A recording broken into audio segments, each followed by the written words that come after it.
is Decision 2023, Newshub Nation's Powerbrokers debate. We are live from Central Auckland with 4 leaders facing off on the issues that matter most.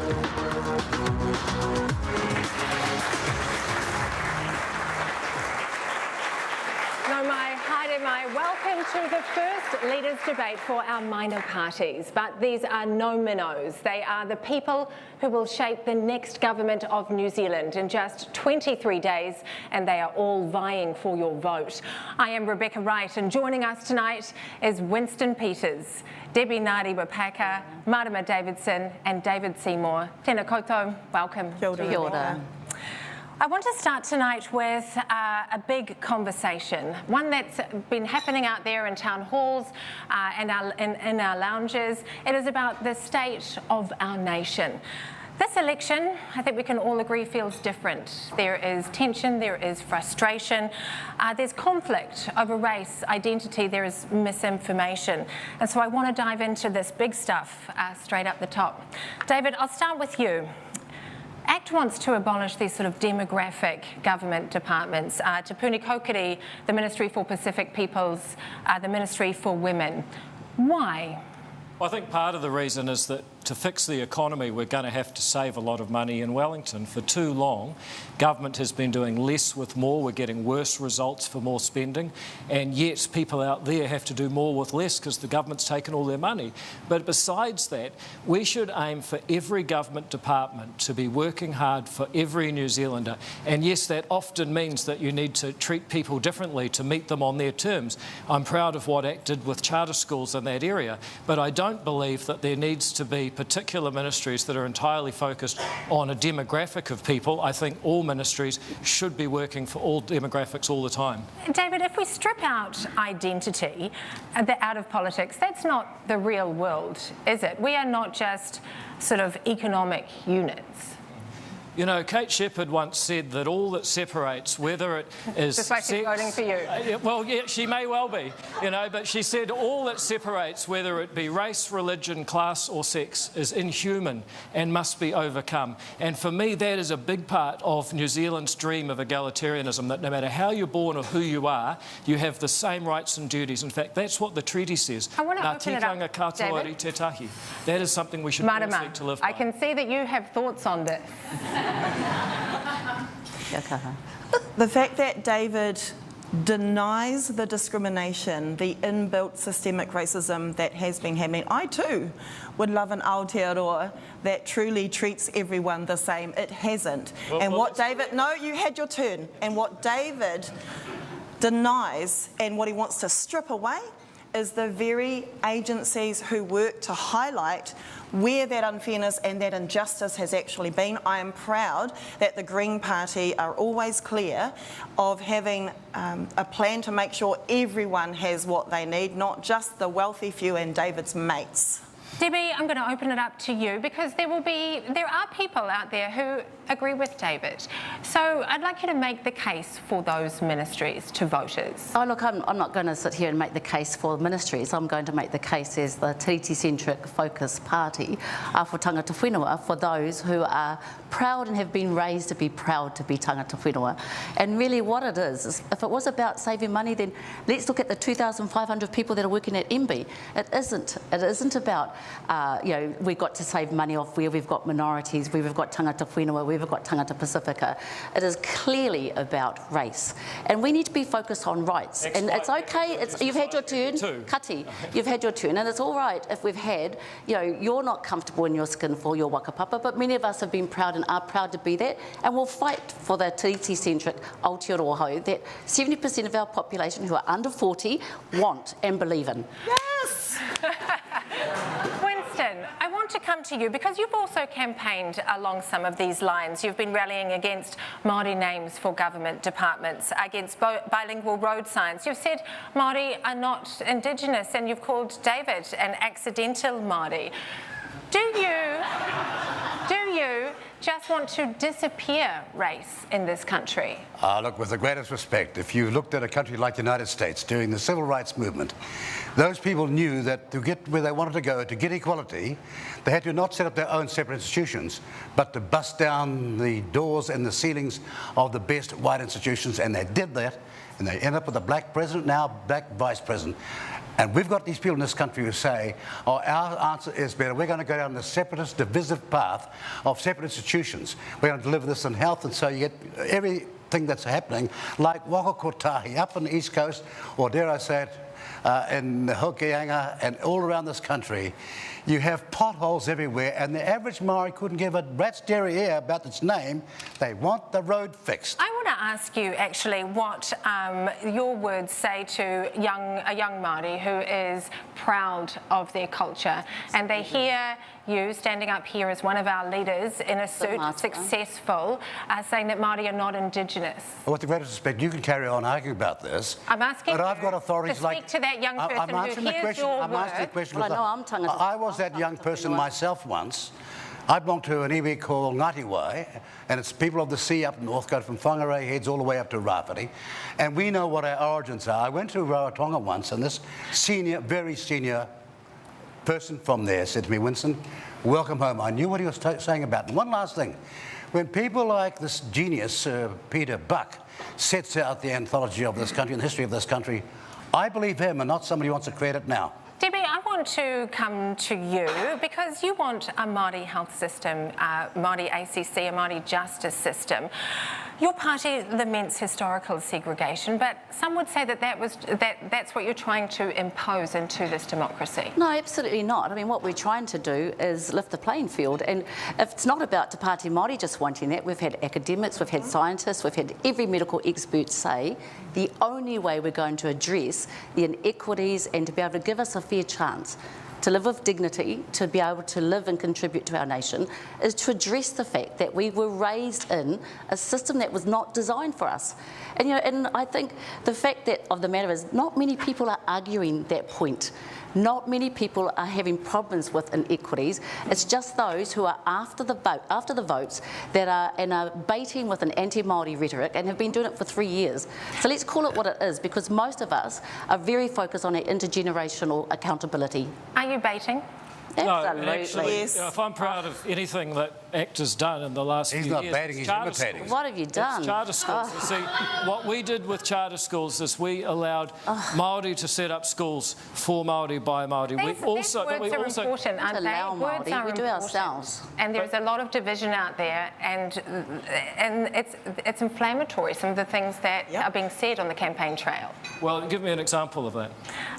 You've talked about an ethno-state. Yeah, and I think that is increasingly true when your background gives you positions within the state apparatus to sit on the co-governance board of 3 warders, for example.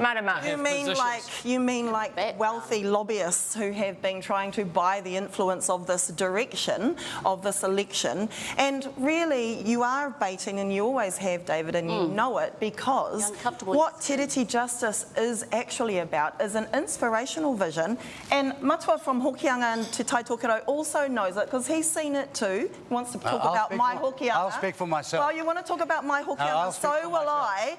We have seen on the ground tangata whenua, tangata tiriti, tauiwi and Pākehā embracing what Te Tiriti can offer us. That's exactly the problem. Fantastic. That each person is just an identity to you. I'll come to you. Us, each person is a human. And if I can finish that thought, we allowed charter schools, that some of them were run by iwi, but they're also run by Pacific. They're also run by people that had no ethnic basis whatsoever. Their school had a different mission.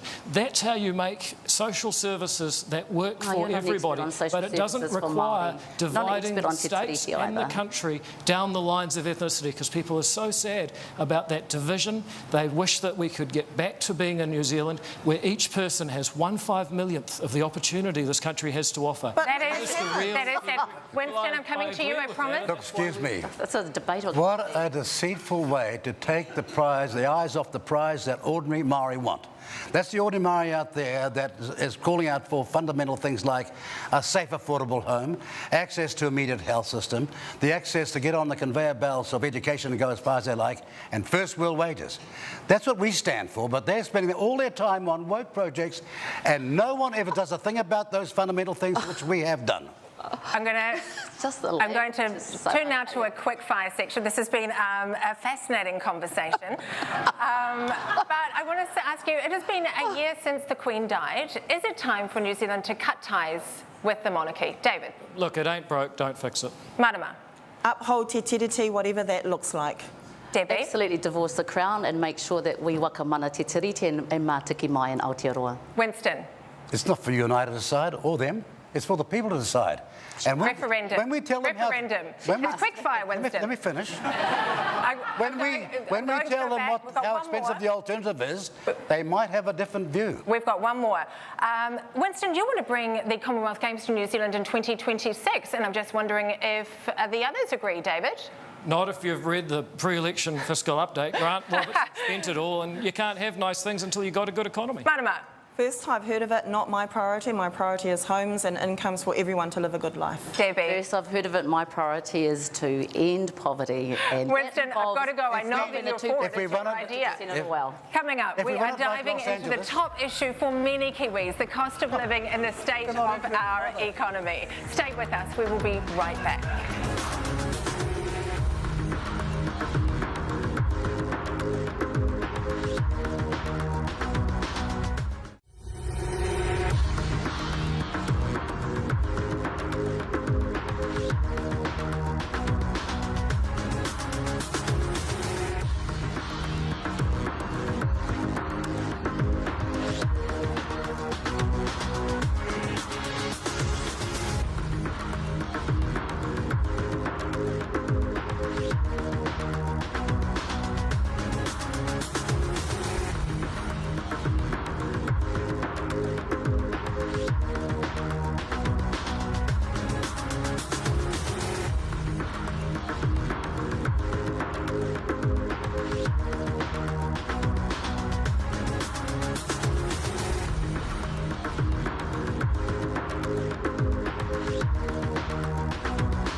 to central Auckland, but wherever you are in the country, you will know that Kiwi families are struggling with the cost of living.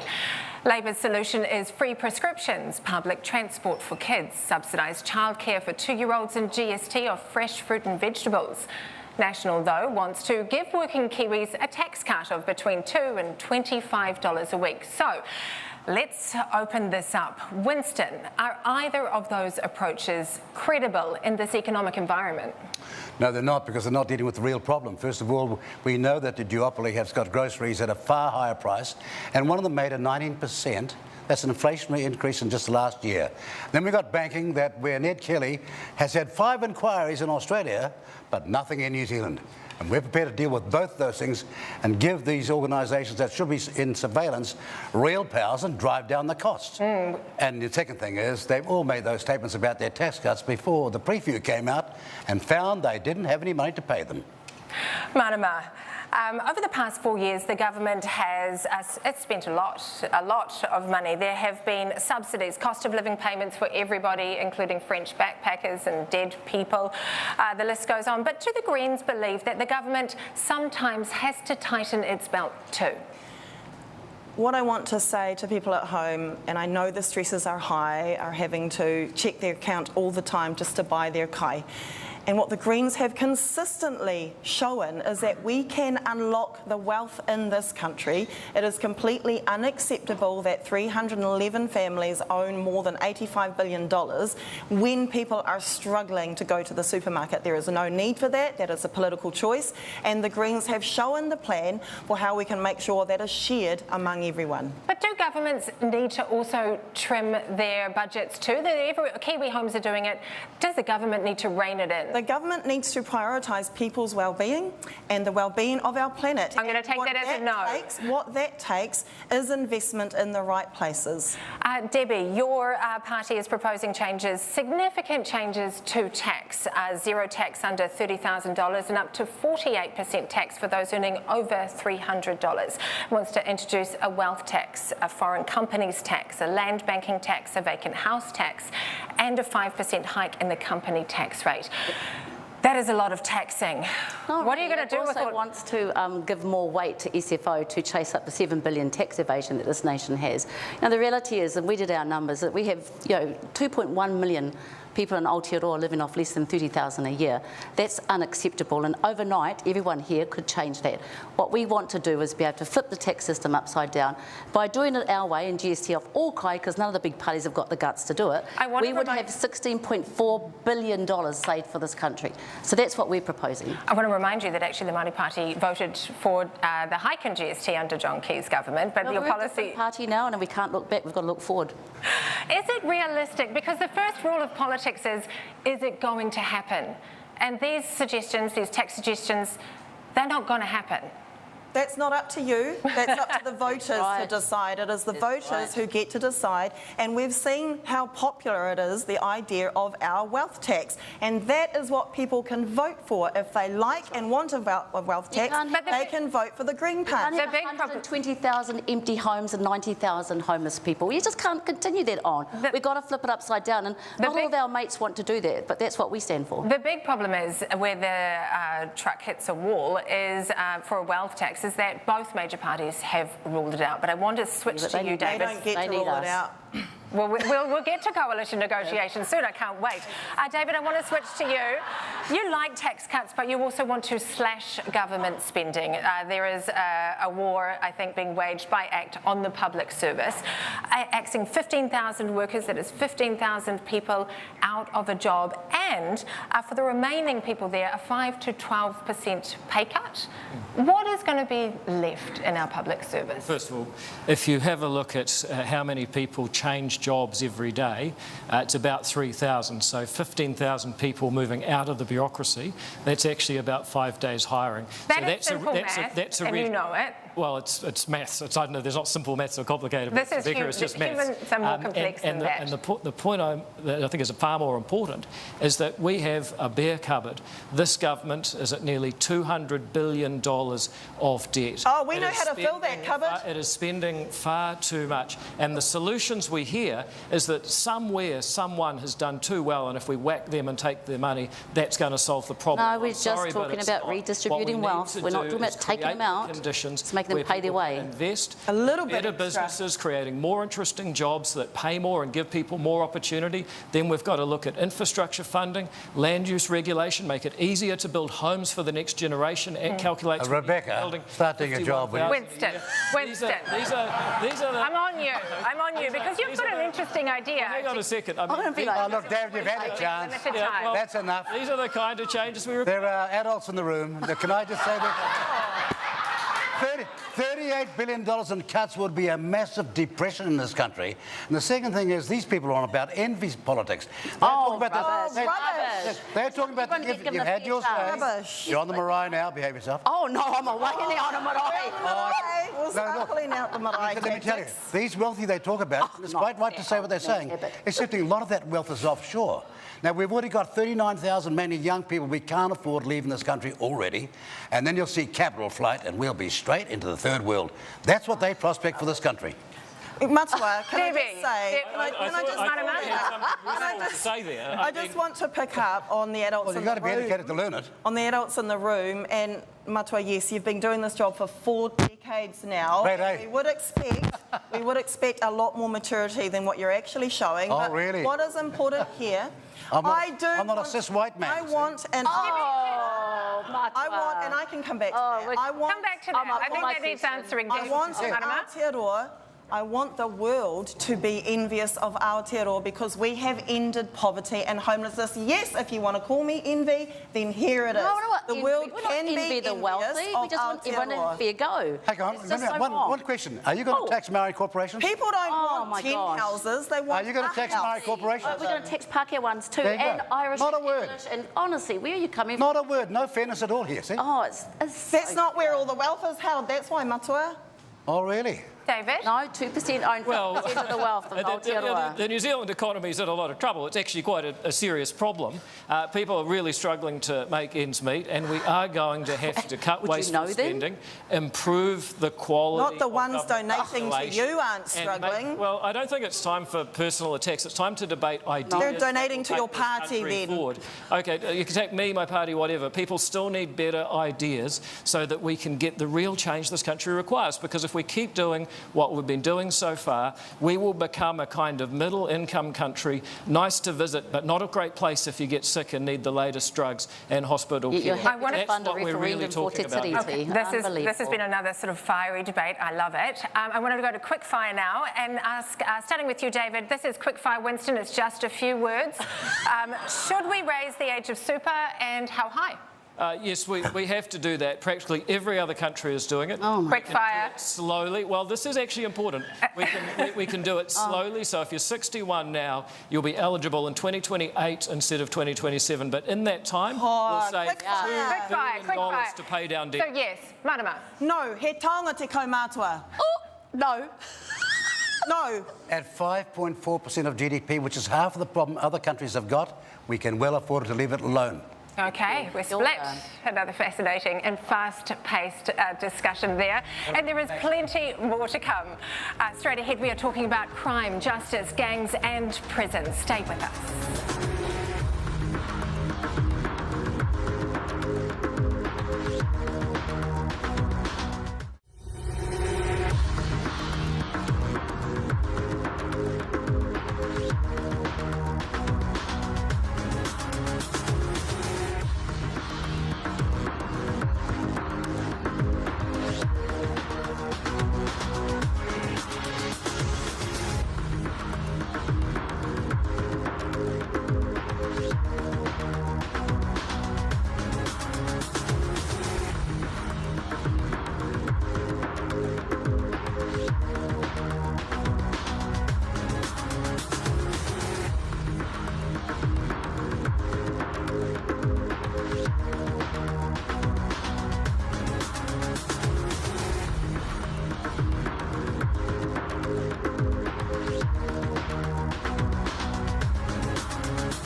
mai, haere mai. Welcome back to our Powerbrokers debate. It is live from Central Auckland. It's time now to dive into one of the biggest issues this election year, law and order. Retail crime is up, ram raids, violent crime. We have seen an explosion in gang numbers. So how does each party propose we tackle these issues? Marama, I'm going to open it up to start with you. How do you tackle the gangs? And I don't want a sermon on gangs, I want a strategy. Rebecca, can we please be real about it isn't just gangs who are committing crime? We really need to pull that back. Now, secondly, I want to say to victims of any crime and any harm, you did not deserve that. You did not have to face that violence. This didn't need to happen, and you deserve all the support to heal and overcome that violence. What I know and what I have seen in the community that works is when people have something to lose, when people have something to belong to, that is how we stop crime, and I have seen that work happening in communities. What does that tangibly mean, Marama? It means, for example, the iwi in Kahungunu who I have been working with, who have been doing whatever it takes to form relationships so that they can be connected to families, and families know they can pick up the phone and say, please help me before I go to my normal behaviour because the shit is hitting the fan. That is preventing violence and crime. That is what works. Winston, what do you think about that? Look, the biggest victim of crime in this country is Maori and Pacifica. And the reality of it is, we've got all these excuses like it's colonialism, or it's the system, or it's everything else. But when you've been brought up in poor Maori settlements and where people do not commit crime, where they were the descendants of the Maori battalion, all those law-abiding people, we know we can fix this here, but we can't fix it with duplicity. Now, how do you fix it? Start with the gangs. You outlaw them just like Queensland and Western Australia. But you give them a 40-hour job a week and tell them the straight and narrow. But we're not going to be letting them bludge off their own people and the rest of the country. I want to know more about that, Winston, that you're going to outlaw them, you're going to brand them as terrorists, but what next? What next? What does outlawing mean? What next? Well, there's 2,000 spare beds in the prisons. If you don't like it, we're going to have a prison-only place for gangs, a gang-only place for prisoners who are gangsters, because we don't want them infiltrating the rest of the prison population like they have been doing in the past. But are you saying that you're just going to lock up gang members? Because there's 9,000 of those. No. If your intention is to carry on the path of countless crimes, mainly against your own people and against society, then we are going to, yes, lock you up, and we will not be having the judiciary deciding that it's their lack of breastfeeding is the problem. We're going to deal with it properly. Well, that's a lot of prisoners. Marama. Putting out messages about having prisons only for crimes really undervalues and minimises all the victims of all other crimes that happen every single day in this country, and that is dangerous. I want to come to David now, Marama, because you were talking about slashing spending earlier, you were talking about fiscal restraint, but you want to spend $1 billion adding 500 prison beds a year, and each of those prisoners costs $200,000 a year to house. So it is an expensive policy, particularly right now, and I think you agree that prison right now doesn't work. Well, I agree with everything you said up to the point where you said it didn't work. And yes, it's true that we're trying to reduce government expenditure, but we're the only party that produces a fully costed alternative budget that lays out how we'd pay for it. And if you want to talk about the expense of prison, let me put it this way. For a person sitting in this room, the cost per day of having 10,000 of the worst offenders in prison is $1 per day. So actually, in terms of what it costs New Zealanders to be safe from the worst criminals, I don't think it's that expensive. On the other hand, if we allow people to go out on the loose, put them on home detention, even for doing domestic violence, well, we know what happens because Labor has carried out that experiment over the past 5 years. We know what happens if you reduce the prison population by 40%. Criminals out means more crime. And I actually agree with Marama about what she said. The welfare state has failed so many people. They've got nothing to lose and nothing to belong to. And we do need to do better. That's not what I said. We need to do better. Bloody we do hell. need to do better. Well, you've got to Well, you've got a welfare state. Do you disagree that the welfare state spends a third of New Zealand's economy, or do you disagree that it's failed, leaving people I disagree that anyone has to be poor or homeless in this country when wealth is held in the hands of the few. We've got the resources, the Greens, and excuse me, you're not the only party to have put out a manifesto fully costed. We were the first to go out with fully costed priorities. I read part of it. Do you want to talk about it? Actually, Rebecca, they both put out a manifesto before the preview and one out today. They've got two, the ACT Party has. And their one, because the preview didn't matter. Anyway, they put it out regardless. Solutions to Party Māori has solutions. Yes. We don't believe that this approach of being tough on crime and soft on poverty is the best way forward. And what we've talked about in a whole suite of policies, which also has a manifesto that you can look up online. I didn't bring my hard copy with me, but the reality is that we have to stop remembering that poverty is the problem of why we have the complex issues. We've got 80% of those women that are inside who are Māori are in because of crimes of poverty. Yep. We've got issues where we've got those in gangs are being recruited. The people who aren't in gangs are being recruited as they go into the prison system. So we have to flip it upside down, change it. And I think that's the problem, is that we're debating status quo. Status quo doesn't work. We can't prison our way out of justice. We've got to sit there and invest in solutions, have less prisons built, more interventions, more mental health, more investment in Winston. Stop. Rebecca, prisons are meant to be about punishment and rehabilitation. And now there are a whole lot of people in prison who should not be there. That's right. They're white-collar criminals. They should be out there working 6 days a week. Hang on, let me finish off.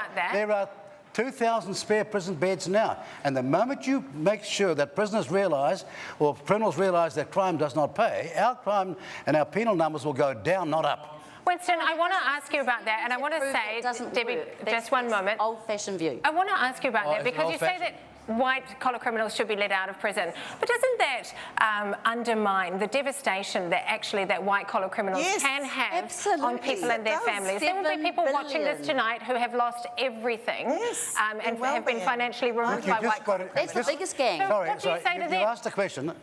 And you deserve an answer. You were reciting the cost of having people in prison. You're wrong about this cost. You got it far too high. But however, why are we paying this massive cost for prisoners when they could be out there working 6 days a week and getting I'm bringing you back to the question, which is, to those people who have suffered devastating losses and trauma from white-collar criminals and also from being scammed, those sorts of crimes, why shouldn't they see those perpetrators go to prison? Because instead of, look, first of all, they've robbed by financial means somebody in the public, and then they're going to rob them the second time by robbing them being a cost of being in prison. I want them out there 6 days a week, bracelet around their ankles, slaving it off for the next 3 or 4 years to pay back their done debt on society. Madam, you've got one final comment. What I want to do is focus on stopping people from committing crime and going to prison in the first place. I think we all want that. That's housing, poverty, and if we're going to not address poverty, but once you have committed a crime, people should be going to prison. That's why we would fund more prison spaces. We'd change the Sentencing Act. Fundamentally, we would bring the pendulum back towards consequences for criminals and rights for victims. And it doesn't matter if it's white-collar crime, blue-collar crime, or any colour crime. There should be consequences for crime. Moving away from that in the last 5 years has led to so many victims and tragic circumstances for too many people. OK, well, that is a perfect place to leave it. Thank you all so much. We have one very fascinating section to go. Coming up, where the rhetoric hits the road, coalitions. All of these leaders are asking for your vote. So how will they use that power to form a government that is straight ahead?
are on the home straight in this debate and in the campaign. It is where the rhetoric hits the road. So let's talk coalition decisions and how these leaders will negotiate if given the chance by voters. And Debbie, I want to start with you. If after the election you have the chance to form a government, is that what you want to do, or do you want to continue sort of your activism within Parliament? I think you can do both, but we will have some big negotiating aspects, which is about our wealth tax, because we know that if we can end poverty, then we can address some of the complex social issues that everyone's talking about, whether it be justice, Debbie, that's the bottom line for you, the wealth tax? It's one of them, but I guess the other side of it is, from our perspective, we go into those negotiations with an intergenerational focus. And I think sometimes it's been really hard for analysts to get their head around, because we're not transactional, we're not triennial, and we know that we're called radical, but you are considered radical until you're transformational, and that's always been our focus. Okay, I've got a bottom line for you straight up. She set the bar, everybody. David, I'm going to come to you next, because last week you sort of set the cat amongst the pigeons by threatening to only give the National Party confidence and not supply. And I just wondered, do you regret that now? Because the people voting for you want to give you the privilege of forming a government, not sort of wreaking havoc on a right-leaning I certainly regret the way some people interpret it, because they saw that as being our sort of first preference, which it's not. A party vote for ACT is first and foremost a party vote to change the government, because this lot have to go. They've done too much damage already. So you are sticking to it. That's what I'm hearing. Second of all, it is a vote to have our first preference is a tight working relationship with the Nats. Chris Luxon and I have a good personal relationship. Our parties have some different views, but we believe that we can work strongly together. Joining hands around the cabinet table in order to put in place a plan to fix the economy, make the streets safe again, and also unite this country that's been so divided by the current government. Now, it's also true that in a scenario where you can't agree, that you've got a real problem. But I think what you've seen over the past week is both parties talking about exactly how we intend to work together tightly to solve those problems, because there's too much. I'm getting lost, David. I'm getting lost. Yeah. So you want to keep that option live and open. You were telling the people who are voting for you right now that you will, if you decide, only give confidence to National, not supply. I think you're keeping it open. I think it's always a mathematically logical option, but it's an option. But that's always been true. Okay, but you're bringing it up in an election campaign, which makes it much more interesting. You are promising, David, New Zealanders real change if they vote for you. So what is your absolute bottom line? How are you going to deliver that real change, knowing that you won't get all of your policies over? What is the priority for your voters? It's absolutely true, but I don't think it's fair to say that a party like ACT is on one issue. Actually, I know that people in 3 years' time, if we've been part of a government, will judge us on whether we've cut government waste, red tape, David, I'm asking about coalition negotiations, and we're getting bogged down in I'm giving you the theory of government. Okay. I want to talk about if you hold the balance of power. I'm giving you outcomes that people in New Zealand are interested in. Well, the outcomes that people are interested in is what you will push for. And unity for our country. What will they get from you if you hold the balance of power? What will they definitely get? I know that in 3 years' time, people will judge us, if we've been in government, based on whether or not we made more progress in those 3 areas than National would have made alone. That's what real change is. David, if there aren't any bottom lines, Rebecca, that's okay too. Winston. Can we have the same degree of time to answer this? Bottom line. With you. Well, it's gone on and on and on. Let me just tell me this. No, you're not. You keep going around in circles. This is a party that's been around for 30 years and has never had a cabinet minister. They've been around for 51 years and never had a cabinet minister, and you've heard that long answer. Now, I can't believe we're facing a crisis in this election. And I tell you what, no matter what we think of each other, we're going to have to form a much better government. That means you better get some adults in the room and leave the trousers on, for goodness sake. Not behave in a petulant way, for goodness sake. You can't run a government where every bill and act is going to have to be approved by another party. You will paralyse the government. This is the lack of experience in this matter. And so all I'm saying to you is The mainstream media is not going to decide this issue. The public are, and thank heaven for that. The public are voting for you, Winston, and they're voting for you with the belief that you will form a government. If you are able to do that, don't they deserve transparency ahead of time about what your priority will be when you enter that negotiating room, what your bottom line is? Isn't that just brilliant? I've been in more negotiations than anybody else, but let me ask you one thing. So what will you be pushing for? Let me ask you one thing. This idea that you can resolve it beforehand would be perfect if the other parties will tell me what they'll agree to before the election and the same thing after it. You see what I mean? So what you're saying is that anything can happen in that negotiating room? I know, we've ruled out Labour. We're not going that racist separatist path anymore in this country. I have one more question for you, then I'm going to come to you, Marama. Thank you. I've got one more question, which is, can people trust you to follow the majority vote, to go with the party that gets the biggest vote in this election? Excuse me. You don't understand why we didn't go with the majority vote in 2017, do you? Will you go with it this time? No, you don't understand how critical it was, because I was talking to a man who, in his first conversation, says to me, they're about to roll me. I don't think I'm going to get an answer here, so I'm going to go to Marama. Didn't you know that, did you? Marama, bottom lines for you, priorities, top priorities. What can you tell your voters about what you will deliver for them? Firstly, Matua trying to make out that he's the adult in the room. It is not adult at all to pick on rangatahi and their pride in being Indigenous, especially when we can focus on how to end poverty. So I want to ask viewers, Rebecca, about Coalition. Do people actually trust that it's going to be close? Do people actually trust that Luxon is going to be able to manage these two? Like, for real. And whereas, like, we can be friends, eh? Yeah. So, like, what are the choices? Trust us, whānau. What are the choices? And we have been clear about our priorities. If people want a wealth tax, enough to put more money in the pockets of low and middle incomes to end homelessness, they can vote for it. We've been transparent about our solutions. So a wealth tax. Vote for it so that we can get these across the line. I've got it, but I do want to pick up on your point, Marama, because it is a spicy one. David, Winston, can you two work together? I tell you what's going to decide this decision, and the answer is, this country is such a serious crisis. I'll work with anyone. You if you can work with David. Me and my colleagues, listen up. Listen. We'll work with anyone to try and fix it now. So that's a yes, David. Will you work with Winston? Look, I think ultimately, if a parliament's elected by the people, then you make it work. But I just say it's not credible for the guy who's had more chances to fix New Zealand's problems than anyone else alive. Hang on. Here we go again. Rebecca, I'm sorry. It's like an arsonist showing up dressed as a fireman saying, I'm here to help and fix it all for you. It's just not credible. I mean, this is the guy Go and ask Jim Bolger and go and ask Helen Clark whether I can be trusted. He's saying you're an arsonist. I don't think... But not him.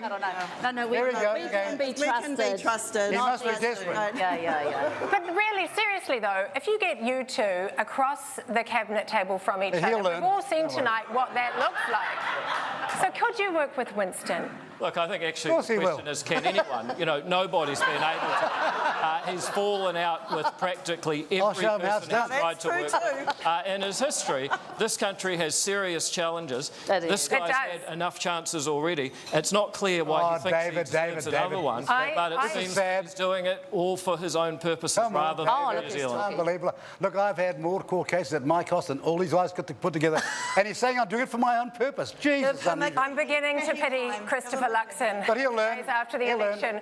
But I want to thank you all for coming tonight and talking to voters. It is an important election. It's an important time, and people are looking around, and I hope that they've found something in what you're saying. And thank you, Rebecca.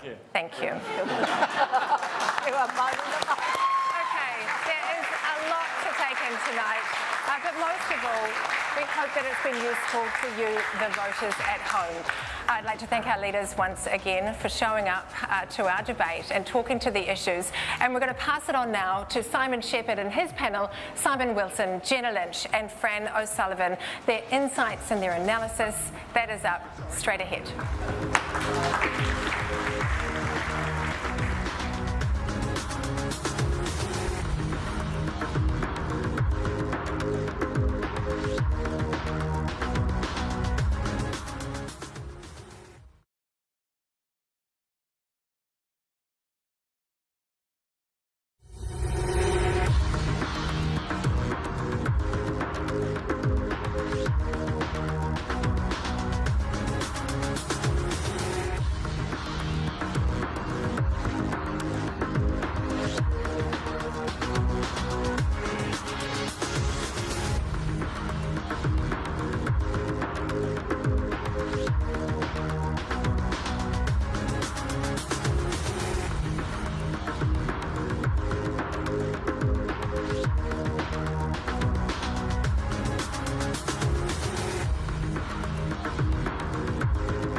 Toki Maino, and welcome back. The big question is, who shone brightest in our Newshub Nation Powerbrokers debate?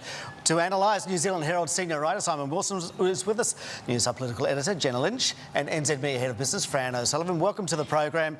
What a debate. Let's ask that question. Jenna, who shone the brightest?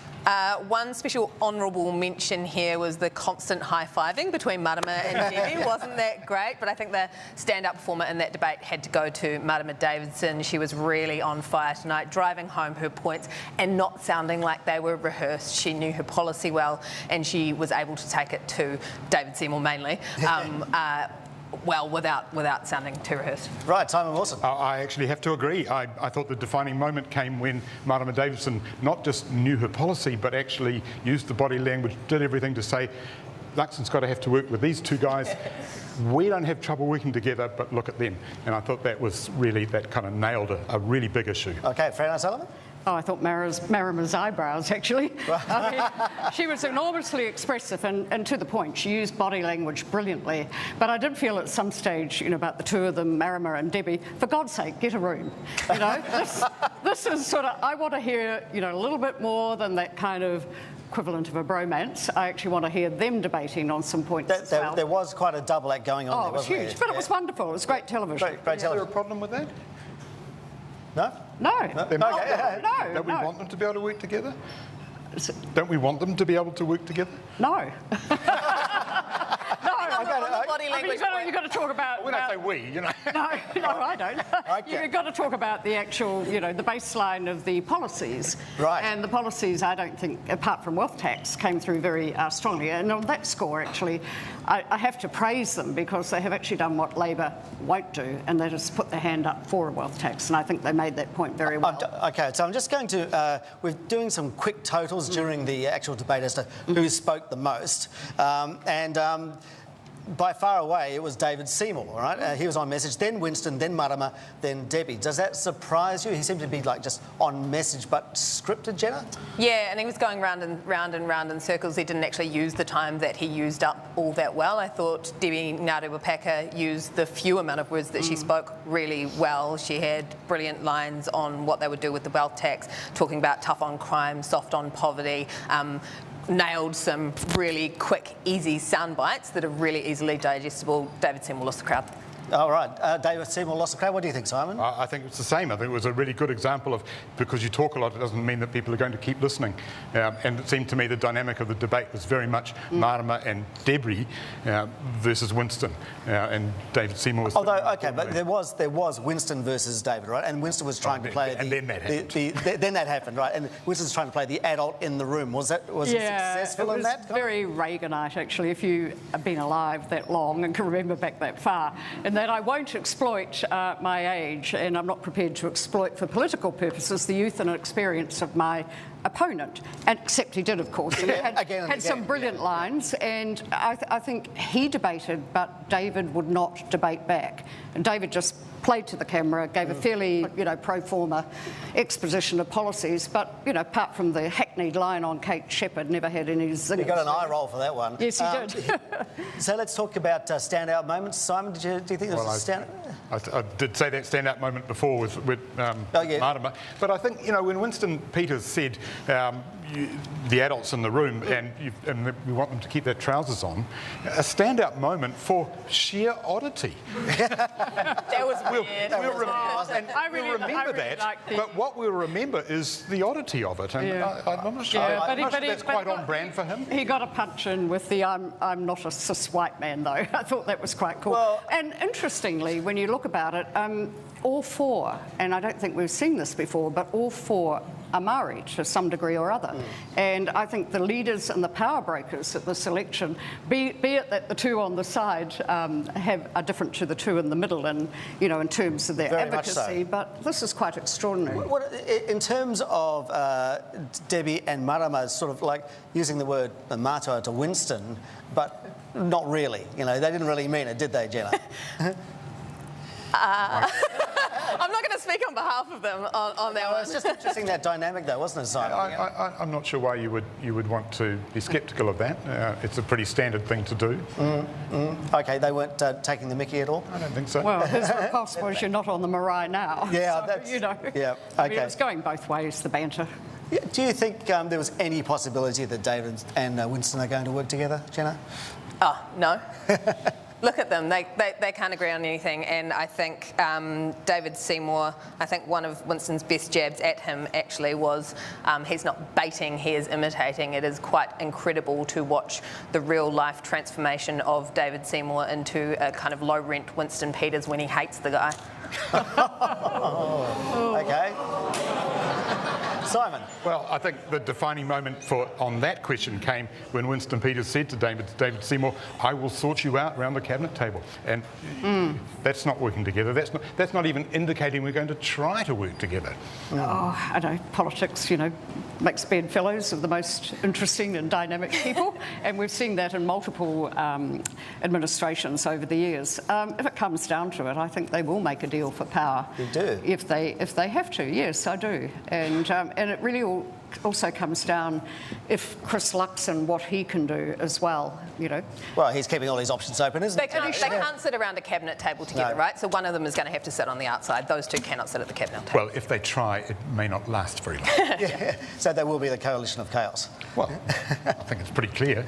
So just finally, that was a very spirited debate. We got a lot of interesting one-liners and everything like that. You still say that Marama was the winner, everybody? Or not? Not you, Fran? No, I don't. No. Yeah. No, Her eyebrows Her eyebrows were the winner. And her body language. Closely followed by Winston Peters' eye rolls. OK. Eyebrows and eye rolls. I think that's how we're going to remember it. Look at that. And that moment when Winston Peters stuck up his hand. OK. For a high All five, right. but... I'm sorry, we've got to go. Thank you so much to Simon, Jenna and Fran. And that wraps up our Powerbrokers debate. I hope you had a great time. You can catch Rebecca Wright's Breakdown of the Night on AM tomorrow. But for now, thanks to our debaters, our analysts, our live audience, and to you, our viewers. We hope it was illuminating. We hope it was useful. Ngā mihi nui, tēnā tātou katoa. Thanks, guys.